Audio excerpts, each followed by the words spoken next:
This mac and cheese is easy to make, creamy, high protein, low calorie, and doesn't taste like pure swamp. And guess what? It all starts with this 2% fat cottage cheese. Now normally I absolutely despise cottage cheese. It can go screw itself. But in what we are making it is absolutely crucial. It has a crazy amount of protein and is relatively low in calories, and this will act as a base for our sauce. So in a blender cup, add in 2 cups of your cottage cheese. I'm doing some measurements here for the people who count calories. And then I'm going to add roughly 28 grams of cream cheese. I have normal cream cheese, but if you want, you can get a low fat option and replace this. It will be the exact same. Then we add 14 grams of Parmesan cheese to give us some actual flavor, and then some mustard. Yes, mustard, a weird but crucial part of the sauce. It provides balance and slightly cuts down on that rich cheese flavor, making the mac and cheese more pleasant while eating instead of it tasting like plain cheese. Now, my footage got cut for some totally odd reason that wasn't my fault at all, so I'll have to tell you the rest of it through images.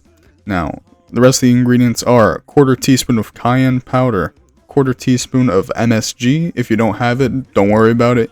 1 teaspoon of garlic powder, 1 teaspoon of onion powder, 2 teaspoons of salt, and for color, I added 1/2 teaspoon of paprika and 1/2 teaspoon of turmeric. You could do a little bit more if you want it to be more vibrant, but you don't have to. Now, optionally, but highly recommended, is adding less than 1 gram of sodium citrate. This will help emulsify the sauce and will allow it to be smoother and creamier without splitting so easily while heated. And now, with some editing, I can make it so that all of these ingredients were added into the cup and were all blended together to make the sauce. And really, that's it. That's the sauce. But we need to use it on something. So let's boil some macaroni noodles. And a little trick I like to do beforehand is to have 1 part pasta to 2 parts water. That way, we have more starch in the water to help emulsify into the sauce later on, and it still fully cooks. I'm going to let this cook for roughly 6 to 7 minutes or until al dente. It's now strained, and I have the pasta water reserved on the side for when I need it.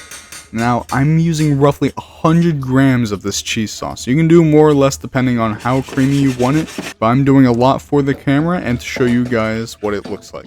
I'm also going to add just a bit of cheddar. You don't have to, the cheese sauce is already pretty cheesy. This is just a preference of mine and just what I like to put on my mac and cheese. With this sauce, you need to add more pasta water than you think. This thickens up really quickly, and the looser it is while it's hot, the better it will be on the table. And come on, just look and listen at how creamy this is. For blended cottage cheese, that is stunning. Come on now, let's plate it. The mac and cheese in the bowl, then topped with some grated Parmesan, and that's it. That's really it. Now, per 100 gram portions, this sauce alone has roughly 92 calories, 3.4 grams of fat, 11.3 grams of protein, and 5.8 grams of carbs.